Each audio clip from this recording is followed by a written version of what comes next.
Welcome to my channel. जैसा कि पता है आपको, हम लोग इडुटेरिया का 2025 फोर्थ एडिशन बिहार वस्तुनिष्ठ समान अध्ययन जो बुक है उसको डिस्कस कर रहे हैं। तो इसमें टोटल 53 प्रैक्टिस सेट दिया हुआ है, जिसका हम लोग आज सेट नंबर 45 डिस्कस करने वाले हैं। तो 1 से लेकर 44 तक डिस्कस हो चुका है, तो आप जाकर चैनल पे देख सकते हैं।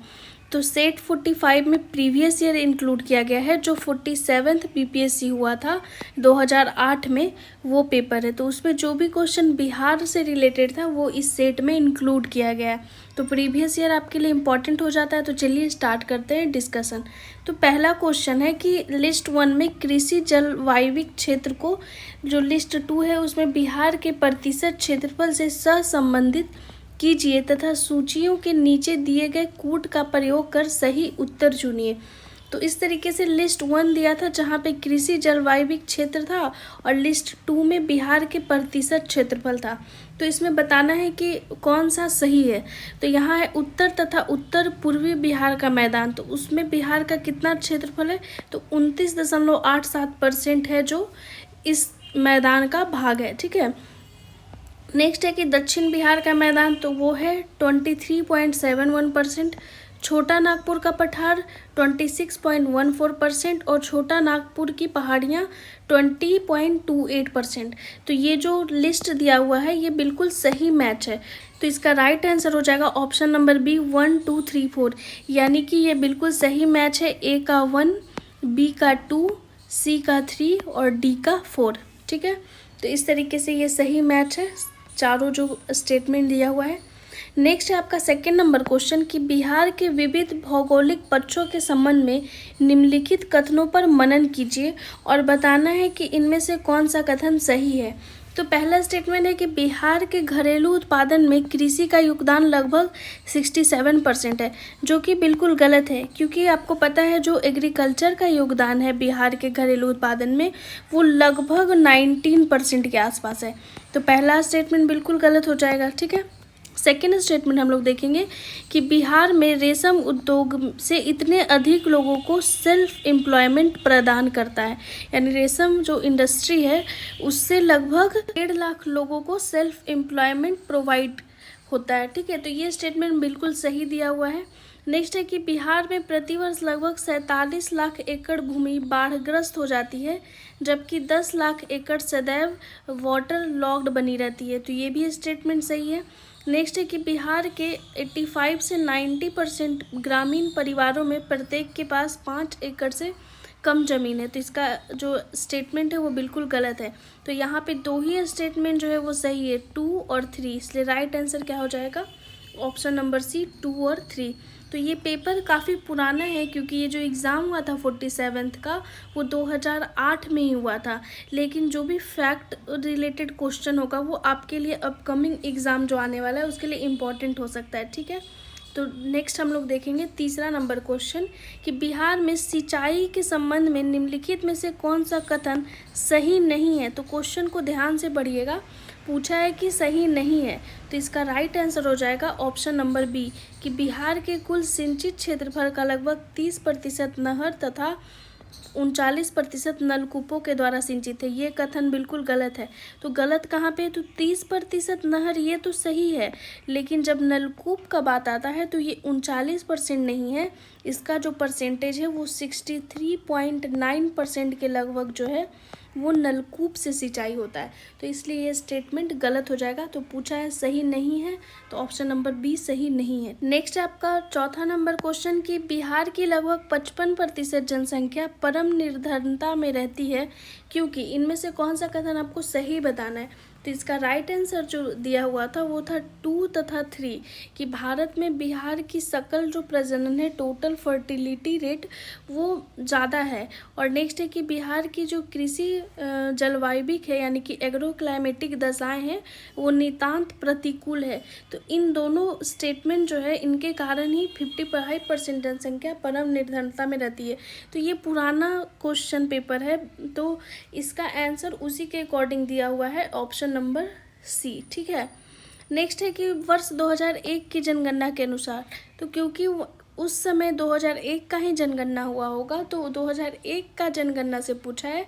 लेकिन प्रेजेंट टाइम में जो क्वेश्चन फ्रेम होता है वो 2011 सेंसस से क्वेश्चन फ्रेम होता है। तो आप 2011 जनगणना को बहुत अच्छे से पढ़ के जाइएगा अपने एग्ज़ाम में, ठीक है। तो ये क्वेश्चन हम लोग डिस्कस कर लेते हैं जो पूछा गया था कि 2001 की जनगणना के अनुसार निम्नलिखित में से बिहार के जिलों का कौन सा समूह जनसंख्या घनत्व का सही अवरोही क्रम दर्शाता है। यानी कि डिसेंडिंग ऑर्डर बताना है, घटते क्रम में बताना है जनसंख्या घनत्व वाला जिला 2001 की जनगणना के अनुसार। तो इसका राइट आंसर है दरभंगा, सारण, सिवान और समस्तीपुर। नेक्स्ट है छठा नंबर क्वेश्चन कि लिस्ट 1 में दिया हुआ है राष्ट्रीय राजमार्गों के लक्षण और लिस्ट 2 में दिया हुआ है राष्ट्रीय राजमार्गों की संख्या से सहसंबंधित कीजिए तथा सूचियों के नीचे दिए गए कूट का प्रयोग कर सही उत्तर चुनना है, ठीक है। तो यहाँ पे लिस्ट 1 में राष्ट्रीय राजमार्गों के लक्षणों और लिस्ट 2 में आपका राष्ट्रीय राजमार्गों की संख्या है। तो इसका जो राइट आंसर हो जाएगा, पहला है कि बिहार से गुजरने वाला राष्ट्रीय राजमार्ग, तो ये किससे मैच होगा, तो ए का हो जाएगा आपका ऑप्शन नंबर 3, ठीक है। तो बिहार से जो गुजरने वाला राजमार्ग है वो मैच हो जाएगा राष्ट्रीय राजमार्ग संख्या 2 से, ठीक है। तो ए का 3 से मैच होगा। बी का है राष्ट्रीय राजमार्ग जो बिहार से नहीं गुजरता है, तो बी का 1 से मैच होगा, ठीक है। यहाँ पे ये सही आंसर दिया हुआ है, ए का 3, बी का 1, सी का 4 दिया हुआ है कि बिहार में सर्वाधिक लंबाई वाला राजमार्ग जो है वो राष्ट्रीय राजमार्ग की संख्या 31 है। और नेक्स्ट है कि प्रस्तावित राष्ट्रीय राजमार्ग जो बिहार के लिए नहीं है, इसका राइट आंसर हो जाएगा राष्ट्रीय राजमार्ग की संख्या 87, ठीक है। तो ये ऑप्शन नंबर 2 से मैच होगा, ठीक है। तो यहाँ पे इसका ऑप्शन लिख दे रहे हैं, ऑप्शन नंबर सी का 4 से। तो इस तरीके से इसका सही आंसर हो जाएगा आपका ऑप्शन नंबर ए का 3, बी का 1, सी का 4 और डी का 2, ठीक है।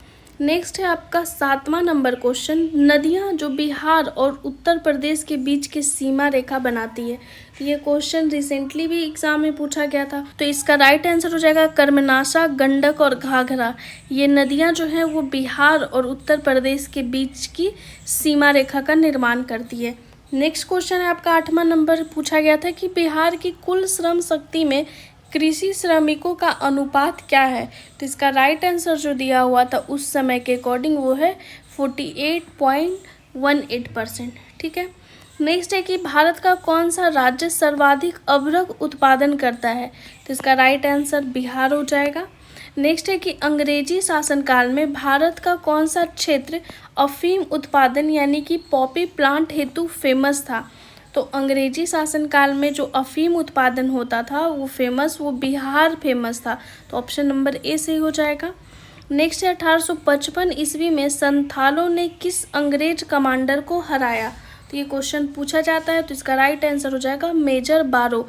तो मेजर बारो को संथालों ने हरा दिया था और मेजर बारो कौन था, तो अंग्रेजी कमांडर था। नेक्स्ट है 12 नंबर क्वेश्चन कि बिहार में 1857 की क्रांति के नेता बाबू कुंवर सिंह का देहांत कब हुआ था। तो इम्पॉर्टेंट क्वेश्चन है, एग्जाम में पूछ सकता है। तो इसका राइट आंसर हो जाएगा 26 अप्रैल 1858 को। तो ऑप्शन नंबर डी सही राइट आंसर हो जाएगा।